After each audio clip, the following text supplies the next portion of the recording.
आज आमच्या घरात निसर्गाचं एक अद्भुत दृश्य पाहायला मिळालं. जणू दिव्यांचा सणच घराच्या आत साजरा होत होता. पहिल्यांदा वाटलं, अरे वा, देवानेच दिवाळीचे दिवे घरात पाठवले की काय. असं वाटलं, कारण इतक्या सुंदर काजव्यांनी घर उजळून निघालं होतं. पण थोड्याच वेळात विचार आला, हे खरंच आनंदाचं कारण आहे का?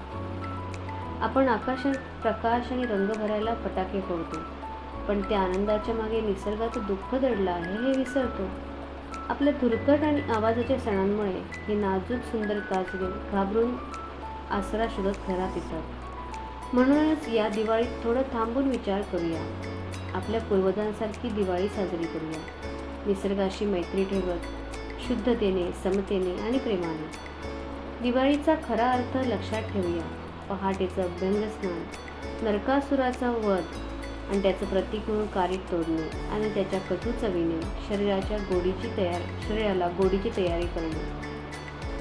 लक्ष्मीपूजन म्हणजे केवळ संपत्तीचं नाही, तर कृतज्ञतेचं पूजन आहे. आणि भाऊबीज हा दिवस म्हणजे नात्याच्या उभेला आणि भावंडांच्या प्रेमाला दिलेला सन्मान आहे, जे अंतर आणि वेळ कधीच तोडू शकत नाही. यावर्षी फक्त घरच नाही, तर आपली हृदयही उजळूया, काळजी, सजगता आणि करुणेच्या दिव्याने.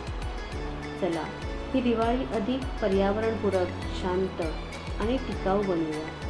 आनंद, प्रेम आणि एकतेच्या प्रकाशाने भरलेली. मरीन कन्व्हर्जनतर्फे तुम्हा सर्वांना आरोग्यदायी, समृद्ध आणि आनंदमय दिवाळीच्या हार्दिक शुभेच्छा. प्रकाश तुमचा मार्ग उजळो, निसर्ग तुमच्या मनाला आशीर्वाद देवो आणि प्रेम तुमचं आयुष्य उजळून टाको. दिवाळीच्या हार्दिक शुभेच्छा.